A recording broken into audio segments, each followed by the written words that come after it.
Reading Marcovaldo by Italo Calvino. Summer, number 10. A Journey with the Cows. The city noises that on summer nights come through the open windows into the rooms of those who are made sleepless by the heat, the true noises of the nighttime city, are audible at a certain hour, when the anonymous din of motors dies away and is silent. And from the silence, discreet, distinct, graduated according to the distance, emerge the step of a noctambulant, the rustle of a night watchman's bike, a remote, muddled brawl, and the snoring from the upper floors, the groan of a sick man, the continued striking of an old clock every hour, until, at dawn, the orchestra of alarm clocks in the working-class houses tunes up, and a tram goes by on its tracks. And so, one night, between his wife and the children all sweating in their sleep, Marcovaldo lay with his eyes closed, to listen to as much of this powdering of frail sounds as filtered from the pavement down through the low windows into his half-basement. He heard the swift, cheerful heel of a woman who was late, the patched sole of the man who stopped irregularly to collect cigarette butts, the whistle of someone who felt alone, and every now and then a broken clash of words in a dialogue between friends, enough to suggest they were talking about sports or money. But in the hot night those sounds lost all relief. They dissolved as if dampened by the sultry heat that crammed the void of the streets. And yet they seemed to want to impose themselves, to assert their dominion over that uninhabited realm. In every human presence, Marcovaldo recognized sadly a brother, stuck like him even in vacation time, to that oven of cooked and dusty cement, by debts, by the burden of the family, by the meagerness of his wages. And as if the impossible thought of vacation had suddenly opened the gates of a dream to him, he seemed to hear a distant clank of bells, and a dog's bark, and also a brief lowing. But his eyes were open, he wasn't dreaming. And pricking up his ears, he sought to regain a grip on those vague impressions, or a denial of them, and he actually did hear a sound, as of hundreds and hundreds of steps, slow, scattered, hollow, which came closer and drowned out all other sounds, except indeed that rusty clanking. Marcovaldo got up, slipped on his shirt and trousers. "Where are you going?" asked his wife, who slept with one eye open. "There's a herd of cattle passing in the street. I'm going to see it." Me too, cried the children, who knew how to wake up at the right moment. It was a sort of herd that used to cross the city at night in early summer, going towards the mountains for the alpine pasture. Climbing into the street with their eyes still half closed in sleep, the children saw the stream of dun or piebald withers which invaded the sidewalk, brushed against the walls covered with bills, the lowered shutters, the stakes of no parking signs, the gasoline pumps, cautiously extending their hooves from the step at the intersections, their muzzles never betraying a jolt of curiosity, pressed against the loins of those ahead of them. The cows brought with them the odor of dung, wildflowers, milk, and the languid sound of their bells, and the city seemed not to touch them, already absorbed as they were into their world of damp meadows, mountain mists, and the fords of streams. Impatient, on the contrary, as if made nervous by the looming city, the cowherds wore themselves out in brief, futile dashes along the side of the line, raising their sticks and bursting out in broken guttural cries. The dogs, to whom nothing human is alien, made a display of nonchalance, proceeding with noses erect, little bells tinkling, intent on their job, but clearly they too were uneasy and restless. Otherwise they would have allowed themselves to be distracted, and would have begun sniffing corners, lamp-posts, stains on the pavement, as is every city dog's first thought. "Papa," the children said, "are cows like trams? Do they have stops? Where's the beginning of the cow's line?" "There's no connection between them and trams," Marcovaldo explained. "They're going to the mountains."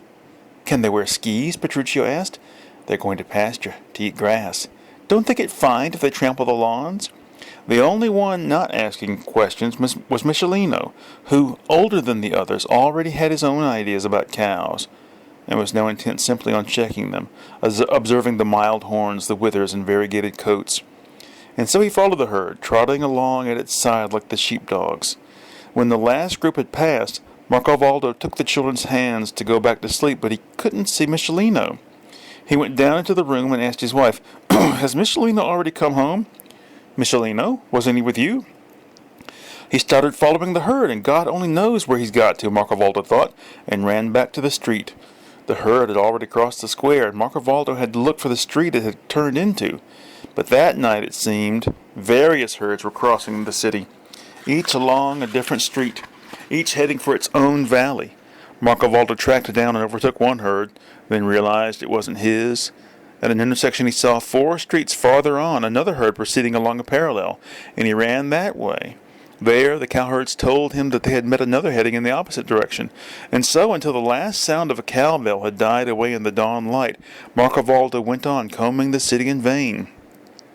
The captain, to whom he went to report his son's disappearance, said, "Followed a herd of cows?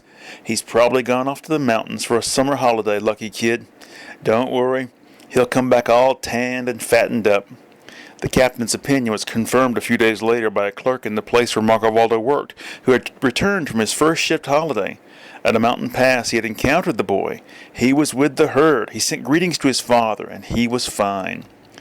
In the dusty city heat, Marcovaldo kept thinking of his lucky son, who now was surely spending his hours in a fir tree's shade, whistling with a wisp of grass in his mouth, looking down at the cows moving slowly over the meadow, and listening to a murmur of waters in the shadows of the valley. His mama, on the contrary, couldn't wait for him to return. "Will he come back by train, by bus? It's been a week. It's been a month. The weather must be bad." And she could find no peace, even though having one fewer at table every day was in itself a relief. Lucky kid, up in the cool, stuffing himself with butter and cheese, Marcovaldo said, and every time at the end of the street there appeared in the light haze the jagged white and gray of the mountain, he felt as if he had sunk into a well, in whose light up at the top he seemed to see maple and chestnut fronds glinting, and to hear wild bees buzzing, and Michelino up there lazy and happy amid milk and honey and blackberry thickets. But he, too, was expecting his son's return evening after evening, though unlike the boy's mother, he wasn't thinking of the schedules of trains and buses.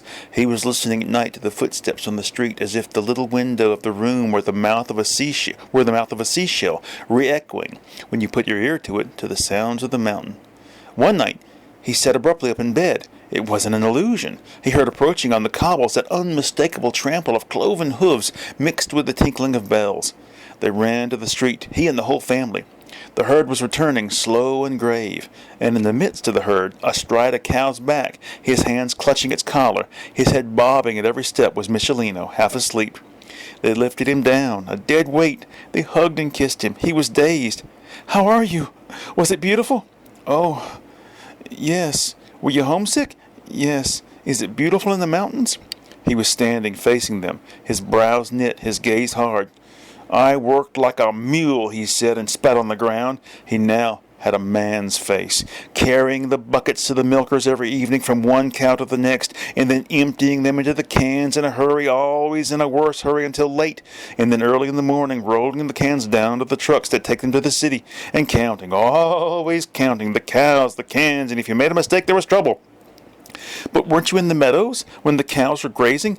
There was never enough time. Always something to be done, the milk, the bedding, the dung, and all for what? With the excuse that I didn't have a work contract. What did they pay me? Practically nothing. But if you think I'm going to hand it over to you now, you're wrong. Come on, let's go to sleep. I'm dead tired." He shrugged, blew his nose, and went into the house. The herd was still moving away along the street, carrying with it the lying, languid odor of hay and the sound of bells.